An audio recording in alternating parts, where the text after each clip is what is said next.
Abraham Adrian dengan NPM 24064397375 dan di sini sekarang saya akan menjelaskan mengenai apa saja yang sudah dipelajari pada mata kuliah jaringan komputer.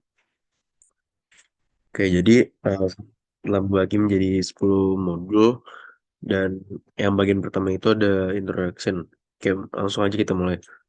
Jadi apa itu jaringan komputer? Jadi jaringan komputer itu sendiri mempelajari bagaimana kita dapat mengirim suatu data ke end devices lain. Misalkan dari laptop A ke laptop B dengan dan apa saja yang dibutuhkan untuk mengirimnya, misal kayak switch atau router dan sebagainya. Dan selanjutnya, oke, modul satu itu mempelajari tentang switch, router, dan interface. Nah, di sini switch itu berguna untuk memberikan koneksi untuk local area network atau LAN. Nah, router ini berguna untuk menghubungkan di luar area LAN, berbeda dengan switch. Nah, kalau interface ini eh, portnya untuk menghubungkan dari kabel dari suatu device ke end device lainnya dengan memakai port interface. Nah, terus kita juga belajar bagaimana untuk memberi hostname, bit MOTD, dan IP. Berikut adalah komen-komennya. Terus ada 7 model OSI layer juga. Ada application layer, presentation layer, session layer, transport, network, data link, dan physical layer. Nah, terus ada modul 2 yaitu cable. Nah, jadi yang biasa kita pakai itu RJ45. Nah, jadi ada 5 jenis kabel yang umum dipakai pada jaringan komputer, yaitu UTP, RJ45, koaksial, BNC, dan fiber optik. Kalau UTP itu kurang lebih eh, dia itu empat lembaga yang nggak ada lapisan luarnya atau yang nggak ada lapisan pelindungnya kecuali yang bagian luarnya itu kulitnya. Terus ada koaksial itu dia tuh cuma eh, terlihat seperti satu tembaga tebal yang biasa dipakai untuk mengantarkan listrik. Nah, terus kalau fiber optik itu dia memakai serat plastik dan kaca halus. Nah, makanya itu dia bisa kerja cepet banget dengan kecepatan cahaya. Maksimalnya itu kira-kira 10 gigabyte per second. Lalu konektor RJ45 ini yang biasa umum dipakai dari Ethernet ke end devices. Terus ada BNC yaitu biasa dipakai untuk radio. Nah, terus di modul 3 ada three-way handshake. Jadi ada suatu cara bagaimana end devices dapat terhubung dengan server, yaitu dengan SYN. Yang pertama, klien meminta koneksi agar bisa terhubung dengan server dan bisa mengakses website. Lalu yang selanjutnya adalah SYNACK. Server mengonfirmasi permintaan dan meminta konfirmasi kembali apakah klien jadi untuk menghubungkan ke server dan bisa terhubung ke website.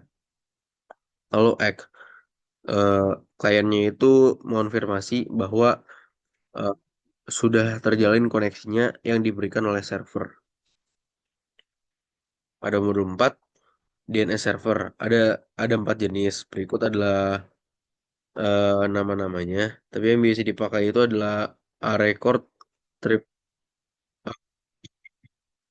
dan CNAME Record. Record ini untuk menyimpan nama domain dengan IP address. Nah, ini bisa dipakai di IP format. Terus yang selanjutnya itu untuk IPv6.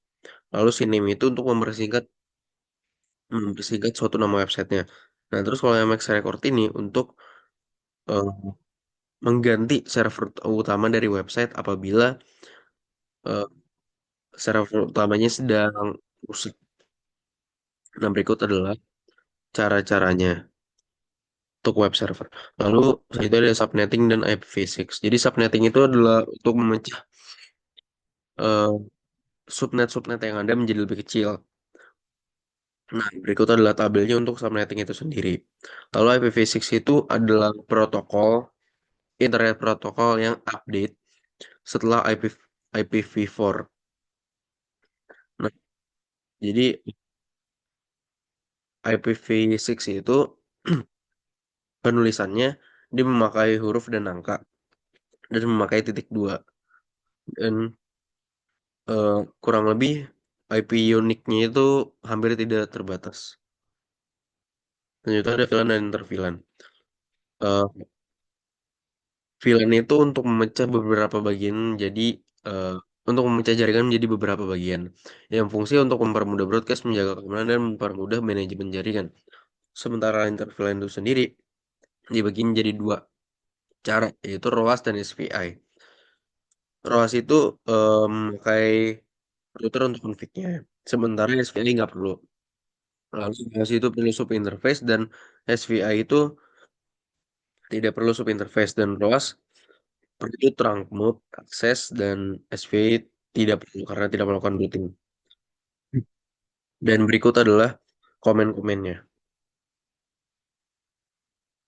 Nah, jadi di Bluetooth 7 ini adalah STP dan Ether Channel. STP sendiri adalah protokol yang digunakan untuk mencegah terjadinya looping akibat adanya redundancy. Nah, terus Ether Channel itu menggabungkan banyak port link menjadi satu link. Nah, berikut adalah komen-komen untuk mengaktifkan STP dan Ether Channel. Lalu DHCP. DHCP adalah protokol pada application layer untuk mendapatkan IP otomatis. Jadi, di Cisco ada pilihannya DHCP dan static. Static itu manual isi sendiri. Sementara DHCP, IP subnet default gateway sudah otomatis terisi apabila kita bisa mengkonfignya. Lalu selanjutnya adalah 9 static routing dan RIP. Static routing adalah di mana kita mengatur jalur suatu router agar mengarahkan melewati jalur-jalur tertentu, misalkan melewati switch A, B, C.